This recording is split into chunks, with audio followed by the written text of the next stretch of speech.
Olá, pessoal, boa noite! Sejam bem-vindos a mais um estudo da Palavra de Deus, alinhando-se ao calendário de Deus. Nós temos estudado e na primeira semana nós estudamos sobre o calendário gregoriano. Na segunda semana a gente passou por todos os meses do calendário de Deus. Por isso hoje eu trouxe para você um estudo sobre as festas hebraicas. Nós vamos dar uma pincelada, tá bom? Nessas festas, para que a gente possa terminar o nosso ano que a gente começou esse estudo bíblico sobre o calendário de Deus, descobrindo o calendário de Deus. Vamos passar um pouquinho sobre as festas, falar aqui, mas lembra, ano que vem, que daqui uns dias, nós já vamos começar o nosso estudo mais detalhado sobre cada mês, e cada festa e cada tribo, e vai ser muito maravilhoso. Eu tô super animada, porque realmente eu me apaixonei quando eu aprendi isso, e eu falei, Senhor, eu preciso mostrar isso para as pessoas, eu preciso ensinar isso para as pessoas. Por quê? Porque nós temos vivido debaixo de uma mentira, debaixo de uma maldição. Quando Deus fez para nós, já desde de Gênesis, antes mesmo de formar o homem, ele já tinha determinado os tempos, amém? As estações, as festas, ele já tinha preparado tudo para nós. E um Deus que prepara para nós festas, significa que esse Deus não nos quer ver tristes, quer nos ver felizes, amém? Esse Deus quer te ver feliz. E por que a gente vive triste? Por que a gente está sempre com problema? Está sempre capengando? É porque não conhece as promessas que cada mês Deus trouxe para nós. Amém? Então, vamos entender por que existem as festas bíblicas a princípio, né? Nós sabemos que tem, não é verdade? Tem várias festas do início do ano, que é Nissan, até o último, que é Adar, o último mês, que é Adar. Então, de Nissan a Adar, você vai ter festas e festas e festas. Agora, qual o simbolismo? Para que tanta festa? Por que Deus preparou para nós as festas? Se Deus botou tanta lei nesse mundo, não é assim que as pessoas falam? Nossa, mas Deus é tão legalista. Leis são cercas protetoras. As leis te protegem para você não se machucar. Quem é obediente fica guardado debaixo nessa cerca.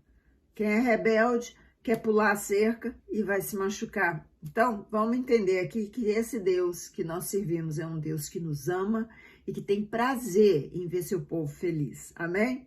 Então, olha só, as festas bíblicas existem por vários motivos.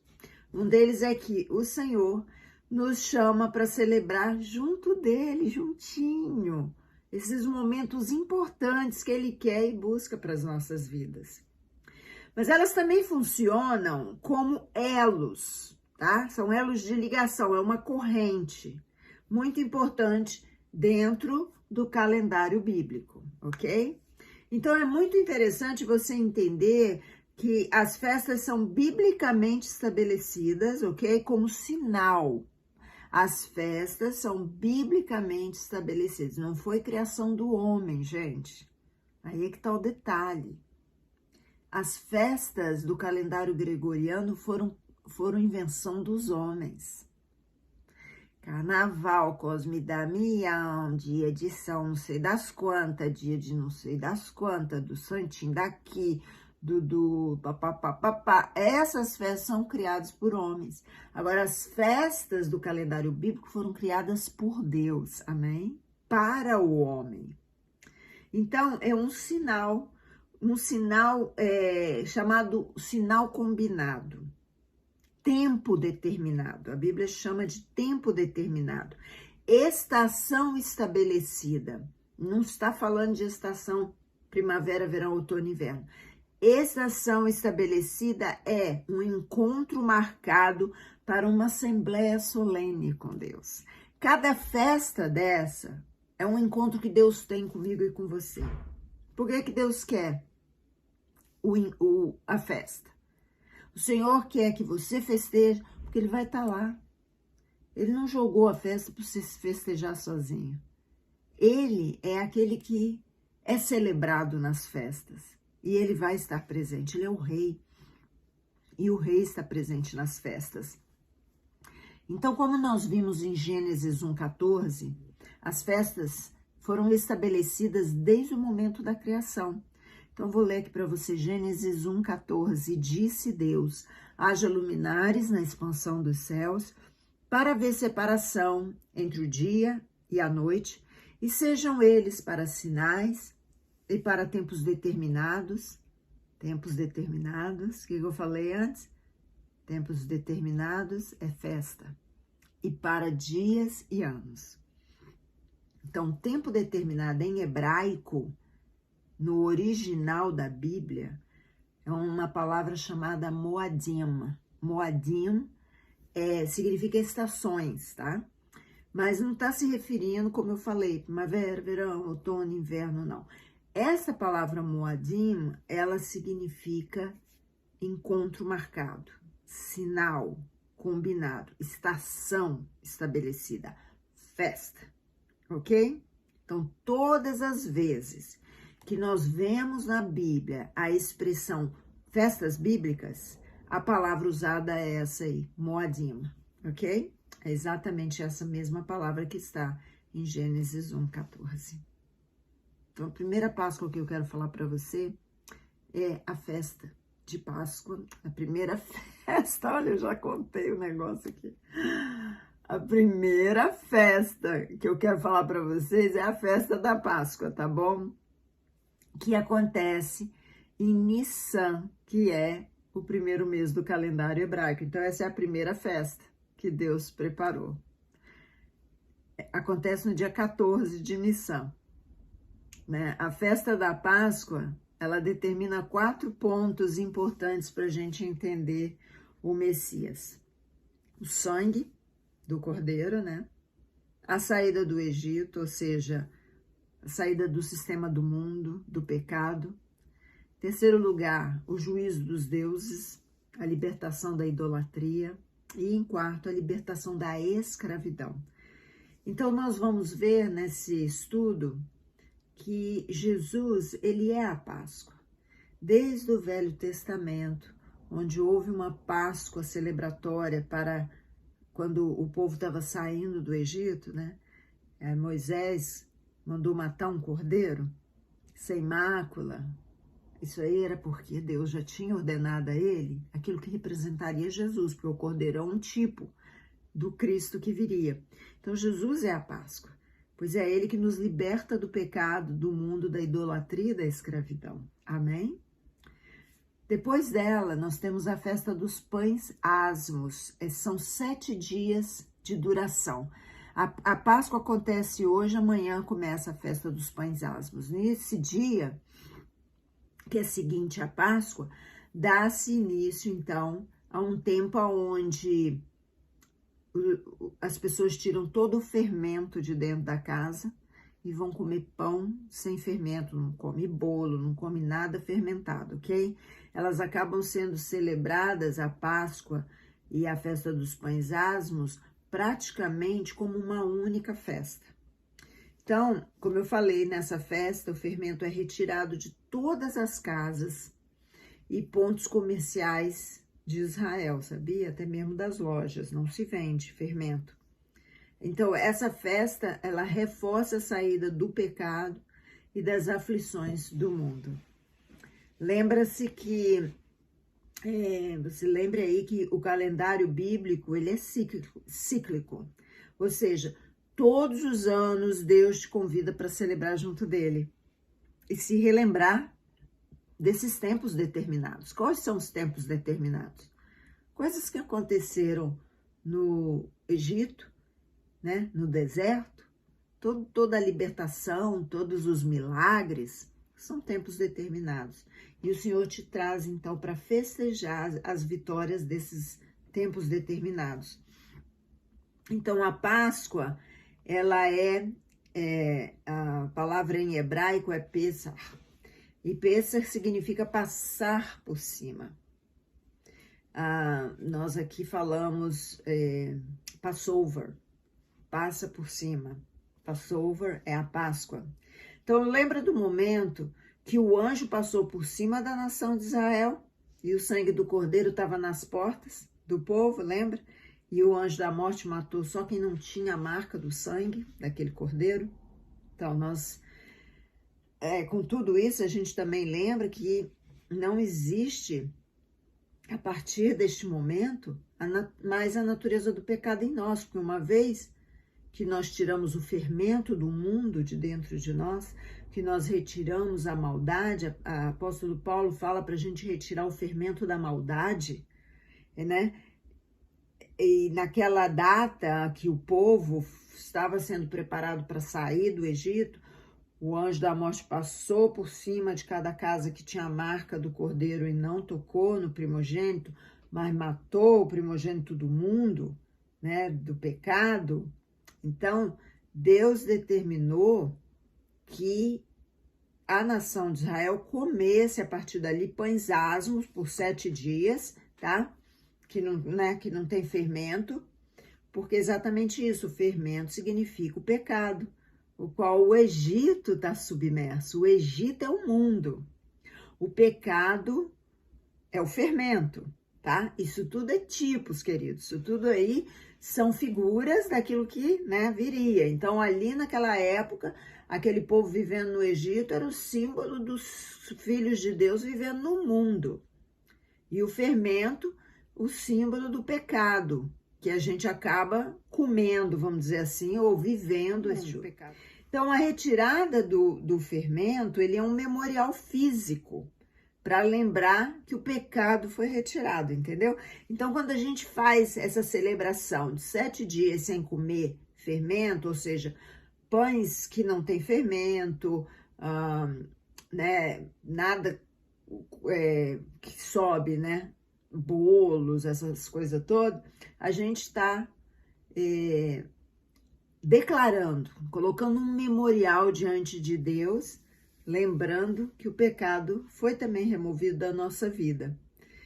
Isso então é o quê? É um tempo de reflexão sobre a alegria da salvação, da graça e da misericórdia de Deus conosco. E por que é celebrado em 7 dias? O 7 fala da plenitude e perfeição, certo?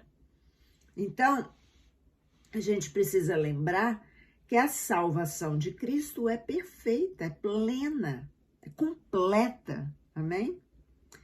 22 dias depois dessa festa, tá?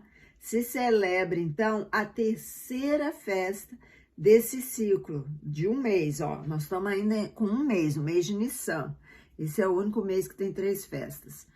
Um mês, nós estamos vendo aí Deus celebrando, é o tempo inteiro festa, né? Está começando, eles estão começando o ano deles, o ano de alegria, eles estão trazendo para dentro da casa deles o perdão dos pecados, a liberação da misericórdia e da graça de Deus, a alegria de celebrar, amém? Então, nós vamos ver que agora começa, então, o ciclo da primavera, tá bom? Porque exatamente entre março e abril, que para nós também é primavera, lá, mês de Nissan também é primavera. Então, vamos entrar na festa das primícias. Que significa a festa das primícias? Primeiros frutos, tá bom? Festa das primícias é o primeiro fruto. É uma analogia das 3 festas juntas, olha. Primeira festa, Páscoa, ok? Somos salvos, amém? A segunda festa, pães asmos. Reafirmo minha libertação do pecado e salvação em Cristo. E a terceira festa é primícias. Estou pronto para entregar meus primeiros frutos para o Senhor da minha vida cristã. É uma analogia lindíssima. E o ciclo bíblico, ele é perfeito, né? Ele se encaixa perfeitamente no processo de crescimento de cada um de nós. Amém? Então, nós passamos por esse mês. Agora nós vamos pular para a festa de Pentecoste, que acontece 50 dias depois da Páscoa. Lembra que foi a descida do Espírito Santo no povo lá que estava orando, nos discípulos. Só que essa festa já existia, tá? Ela não começou a existir por causa dos cristãos, mas é exatamente por causa de Pentecoste, dessa festa, que o Senhor escolheu então descer o Espírito Santo, e vamos entender aqui. São 7 semanas, exatamente 7 semanas, desde as primícias, se celebra a festa de Pentecostes. Veja a especificação dessa festa na Bíblia, está em Levíticos 23, 15 e 16. É assim: depois para vós contareis, desde o dia seguinte ao sábado, desde o dia em que trouxerdes o molho da oferta movida, 7 semanas inteiras serão. Até o dia seguinte ao 7º sábado, contareis 50 dias, então oferecereis nova oferta de alimento ao Senhor. Então, na primícia, você trouxe os seus primeiros frutos, certo? Agora, no Pentecoste, você vai trazer uma oferta de movimento. Conforme essa passagem que nós lemos agora, o pão, na verdade, se transforma em 2 pães. Por que 2 pães? Porque no livro de Atos, nós comemoramos o recebimento do Espírito Santo, e foi na celebração de Pentecoste que ele se manifestou pela primeira vez. E em Pentecoste, nós somos libertos com o propósito de servir. Olha, na Páscoa você foi salvo, amém? Nos pães asmos, você trouxe essa convicção para você. Não tem mais pecado na minha vida, não quero isso. As primícias, você entregou os primeiros frutos, né, dessa vida de salvação. Já no Pentecostes, você está pronto para servir. No Pentecoste, nós somos libertos com o propósito de servir, né? Então, a experiência que aqueles homens e mulheres tiveram em Atos 2, 1, 4 é idêntica à entrega da palavra de Deus que aconteceu no Monte Sinai, muitos anos atrás, idêntica. Então, lá, quando houve a Páscoa, o povo saiu do Egito, e 50 dias depois foi feita, então, a entrega da palavra, dos mandamentos no Monte Sinai. Foi exatamente no Pentecoste, foi aí que começou o Pentecoste. Então, vamos lembrar aqui, recapitulando. Na Páscoa, somos libertos, nos pães asmos, lembramos da libertação do pecado. Nas primícias, nós podemos entregar os primeiros frutos, né? Exercendo o ministério. E agora, em Pentecoste, nós estamos mais maduros para receber dons e ministérios da parte do Espírito Santo. Amém? Por isso é celebrada a entrega da palavra, pois agora você vai comer mais dela. A gente não fala que a gente come da palavra? Né? O profeta Jeremias comeu do rolo, Ezequiel, todos eles expressavam o que é comer a palavra. É se alimentar dessa palavra, é ler, estudar. Agora, nessa festa também de Pentecoste, há ações de graça pelo sustento de Deus, pois está relacionada à colheita dos cereais da terra. Exatamente no Pentecoste começou a colheita, por isso está na hora de agradecer a Deus, entregar, porque Deus entregou esse alimento, né, para todos nós. E qual é o alimento que nós agradecemos a Deus? É a palavra de Deus, amém? Aquele povo lá, eles celebram a colheita do cereal. Nosso alimento é a palavra de Deus. Então, na verdade, queridos, a festa do Pentecoste é a festa do Espírito Santo. Pois sem ele, nossa obra seria morta, certo? E não haveria consolo nem esperança em Cristo Jesus. E Jesus é a palavra. Jesus é a palavra de Deus viva. Essa é uma simbologia muito forte, na verdade, no momento em que Deus entrega a palavra dele no Monte Sinai. Presta atenção, na festa de Pentecostes, que foi estabelecida naquela época. Deus entrega a palavra dele no Monte Sinai, e agora Jesus, que é essa palavra de Deus vivo, está habitando em nós. Nós já recebemos essa palavra. Amém? Depois, cada mês, quando a gente for estudando as festas, nós vamos entrar mais profundo, tá? Eu só tô dando um briefing aqui de cada festa. Depois nós temos a festa das trombetas. A festa das trombetas. É o toque do chofar. Acontece no primeiro dia do primeiro do 7º mês. Lembra que eu falei? Tisre. O 7º mês deles é, na verdade, no calendário judaico, não no calendário bíblico, tá? Porque o judaico difere um pouquinho, pouca coisa, mas com relação a datas, não com relação ao significado. Mas no calendário judaico eles celebram o ano novo deles, tá? Então, é no 7º mês que eles celebram o ano novo. Essa celebração abre o ciclo das festas de outono. E essas 3 últimas festas, elas vão pegar de um mês para o outro, tá? Por isso não são as 3 festas em um mês. Elas falam sobre a segunda vinda de Jesus, por isso o número 3, que representa uma mudança de estado. Em hebraico, é chamado de Yom Teruah, que significa alarme das trombetas. Por isso devemos ficar alertas ao toque das trombetas, porque 1 Tessalonicenses 4, versículo 16 diz: porque o mesmo Senhor descerá do céu com alarido e com voz de arcanjo e com a trombeta de Deus, e os que morreram em Cristo ressuscitarão primeiro. Ou seja, na vinda de Jesus, na segunda vinda de Jesus, nós vamos ouvir o som de trombeta, mas não quer dizer que é só na festa das trombetas que Jesus vai voltar, tá bom? Senão nós limitamos o resto do ano, né? Então, pessoal, vamos pecar bastante. Na época da festa das trombetas, a gente consagra, santifica, porque é quando Jesus prometeu que vai voltar. Não foi nada disso. Jesus prometeu que sim, haveria som de trombeta.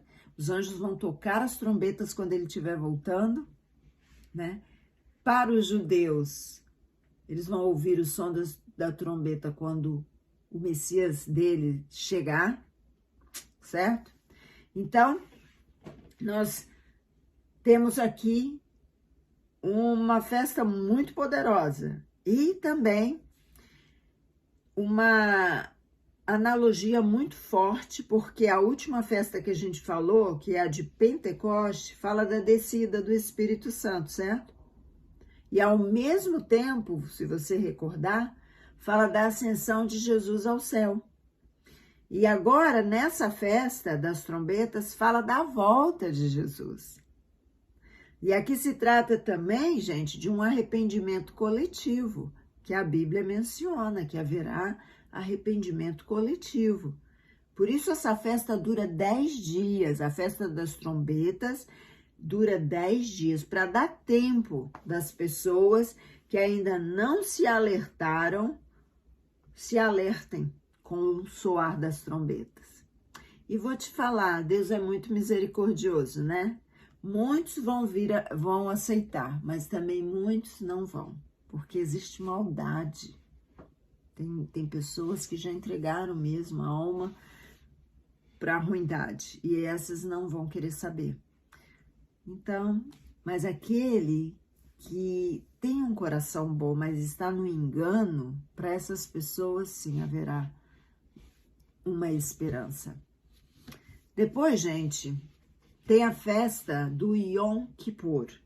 É assim que acaba uma festa, começa outra. Chama Festa do Perdão, tá?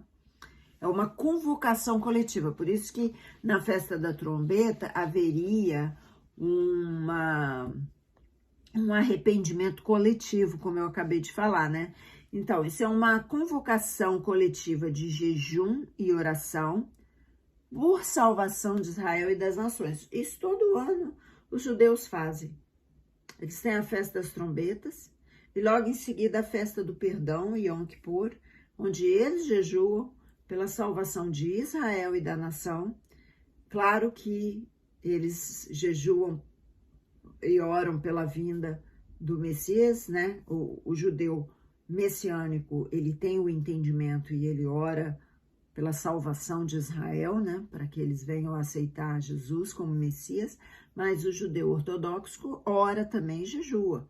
Só que ele está fazendo isso dentro daquele quadrado que ele aprendeu, que é para ver para a vinda do Messias dele, e o resto do mundo precisa de conhecer o judaísmo, né? A salvação em Deus, o Deus de Israel. Então, nesse período existe uma reflexão de relacionamento com Deus, da alegria para nós, da alegria de ter os pecados lavados por Cristo. Oração a favor, nós devemos fazer. Orações a favor da restauração de famílias, profetização a favor da vinda de Jesus e da nossa vitória nele. Preparação para nos encontrarmos com Cristo e preparação espiritual para a entrada na festa dos tabernáculos, que ainda não aconteceu. Gente, é uma festa ou um mês bem movimentado, né? Você está aí fazendo várias coisas acontecer para viver a plenitude dessas festas. Então, muitas das pessoas falam, né, de usar esses 10 dias da festa das trombetas para preparar para entrar no dia de Yom Kippur, né? O que é? São 24 horas de jejum e oração pela restauração, arrependimento dos pecados de todas as nações. É para isso que é o Yom Kippur. Aí depois do Yom Kippur, depois que seus pecados estão perdoados, né, o pecado da nação como um todo está perdoado, e eles fazem isso todo ano. É diferente, né, que nós já fomos perdoados. Quando você aceita Jesus, perdão dos pecados uma vez por todas, né? Então, depois de tudo isso, vem a festa dos tabernáculos, que está em Levíticos 23, 33 a 34. E falou o Senhor a Moisés, dizendo: fala aos filhos de Israel, dize-lhes, aos 15 dias deste mês, 7º, será a festa dos tabernáculos ao Senhor por 7 dias. Então, é conhecida também como a festa das colheitas, porque nesse momento está sendo celebrado a colheita dos frutos em Israel, tá bom? É quando tem realmente a colheita do cereal. E lembra, eu quero que você se lembre desse ciclo de Deus na nossa vida, que é tempo de semear, tempo de colher, né? Então, o 7º mês, para os judeus, é tempo de colher. E essa festa lembra a peregrinação pelo deserto, o sustento que o Senhor proveu através daquelas tendas frágeis, né, que o povo habitava. E essa festa, ela é conhecida como festa dos tabernáculos, porque, na verdade, eles fazem até hoje tendas, tabernáculo chamado festa das tendas. E muitas pessoas acham que essa festa está se referindo a um elemento bíblico só, o tabernáculo do deserto. Mas não é bem assim. A festa dos tabernáculos é, na verdade, a festa das tendas, porque tabernáculo em hebraico significa Mishkan. E tenda em hebraico significa Sukkot. E é a festa, né, do Sukkot. Então, a Mishkan são as tendas, as moradias do povo de Israel, que ficava ao redor, tá, o Sukkar é as tendas, tá? As moradias do povo de Israel que ficavam ao redor do Mishkan, que é o tabernáculo, tá bom? Então, é necessário, né, resgatar esse verdadeiro significado da festa, porque ela não está falando exclusivamente do Mishkan, está falando que é o tabernáculo. Ela está lembrando o momento da peregrinação do deserto, o sustento de Deus que morava no grande tabernáculo que ficava no meio do povo. Deus habitava no meio do povo. Isso é o significado da festa dos tabernáculos. Então, essa festa tem duração de 7 dias e até os dias de hoje. O povo de Israel monta tendas sem teto, que simboliza a dependência da provisão de Deus para o seu povo. Eu quero falar um pouquinho para você do aspecto da festa do tabernáculo na época do templo, tá? Porque enquanto o templo foi erguido, o povo continuava celebrando, né? Então, nessa época que tinha o templo, era um tempo de consagração, de louvor, de adoração a Deus. O soar das trombetas convocava o povo para assistir à marcha dos sacerdotes. Inclusive, eu preguei sobre isso no domingo passado, onde eu falei que os sacerdotes saíam do templo, desciam pelo Monte Moriá e chegavam até o tanque de Siloé para buscar água. Eles enchiam os cântaros, subiam tudo de novo, que dava uma caminhada aí de uns 8 quilômetros, e derramavam aquela água nas escadarias e no altar do templo. Essas águas eram chamadas águas vivas, porque toda festa ou todo simbolismo, né, representativo daquilo que eles queriam santificar, consagrar a Deus, tinha que ser feito com águas vivas, que eram águas de tanques, águas do Rio Jordão, por exemplo, águas de chuva. Isso era considerada água viva, né? E uma fonte natural, por exemplo. O fato deles descerem, dos sacerdotes descerem até o tanque de Siloé, tem um significado também muito importante em hebraico, porque Shiloah quer dizer enviado.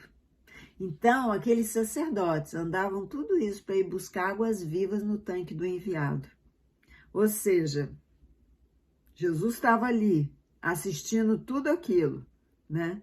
Vendo o povo que também clamava por salvação, porque o povo ia seguindo os sacerdotes e iam cantando. Senhor nos salva, Senhor envia o libertador.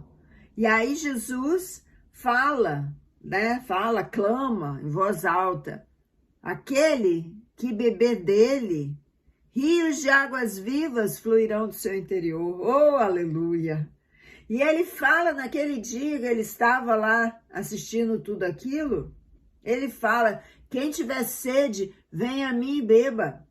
Porque ele era água viva e ele era o enviado de Deus. Para que você precisa andar 8 quilômetros para buscar uma água num tempo de seca, né? O poço devia estar assim bem baixinho, o tanque, no tanque do enviado, para poder levar essa água até as escadarias do templo. Preste atenção nisso. Jesus é as águas vivas. E aquele povo vivia numa seca literal, uma seca porque o tempo era de seca, né? Não chovia em Israel. Israel é deserto, chove uma média aí de 2 meses por ano. Eles estavam na época da seca e havia uma seca espiritual. E ali estava o enviado. As águas vivas estavam ali para dessedentar aquele povo. Mas eles não entenderam e expulsaram Jesus de lá. Os levitas, eles cantavam, Senhor nos salva, nós te pedimos, envia para nós prosperidade. Mas eles não ouviram. E João 7,8, quando Jesus, e não foi por coincidência, que Jesus foi participar dessa festa do tabernáculo, ele disse para os discípulos dele: subir vós a essa festa, eu não vou subir a essa festa porque o meu tempo não está cumprido. Mas ele foi escondido. Ninguém viu ele lá. Ele queria ver o que estava acontecendo. Então, foi nessa ocasião que ele declara sobre as águas vivas, que ele era águas vivas. E o resumo profético, queridos, da festa do tabernáculo está em João 1,14. E o Verbo se fez carne e habitou entre nós, e vimos a sua glória como a glória do unigênito do Pai, cheio de graça e verdade. O tabernáculo era a habitação de Deus entre as tendas, entre os homens no deserto. O próprio Deus se fez carne e veio habitar com os homens. Que coisa tremenda.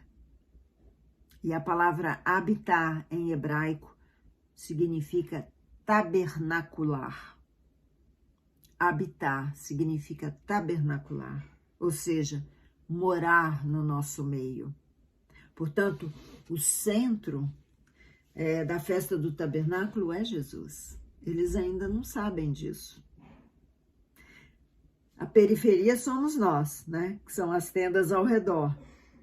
Em nossa carne, ou seja, na nossa tenda, tão precária, que em Cristo se torna um corpo incorruptível. Cada um de nós representa uma tenda, morada do Espírito Santo aqui na terra. Amém? Zacarias 14 fala que acontecerá que todos os que restarem de todas as nações que vierem contra Jerusalém subirão de ano em ano para adorar o Rei, o Senhor dos Senhores, o Senhor dos Exércitos, e para celebrarem a festa dos tabernáculos. E acontecerá que, se alguma das famílias da terra não subir a Jerusalém para adorar o Rei, o Senhor dos Exércitos, não virá sobre ele, sobre aquela família, sobre aquela nação, a chuva. E se a família dos egípcios não subir nem vier, não virá sobre ele chuva. Virá sim uma praga com que o Senhor ferirá os gentios, se não subir a celebrar a festa dos tabernáculos. Esse será o castigo do pecado dos egípcios e o castigo do pecado de todas as nações que não subirem a celebrar a festa dos tabernáculos. Naquele dia será gravado sobre as campainhas dos cavalos: santidade ao Senhor, e as panelas das casas do Senhor serão como as bacias diante do altar, e todas as panelas em Jerusalém e Judá serão consagradas ao Senhor dos Exércitos, e todos os que sacrificarem virão, e delas comerão, e nelas cozerão, e naquele dia não haverá mais cananeu na casa do Senhor dos Exércitos. Nós estamos vendo aqui uma profecia na segunda vinda de Cristo, quando o milênio se estabelecer na terra. Tabernáculo, queridos.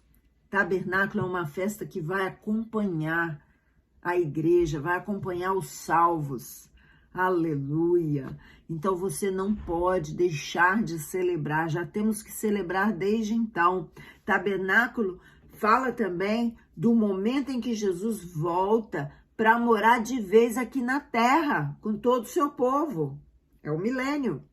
Celebrar a festa dos tabernáculos por 7 dias também nos traz a lembrança da futura festa das bodas do Cordeiro, porque bodas, casamento em Israel dura 7 dias. O 8º dia da festa do tabernáculo é chamado de Simhat.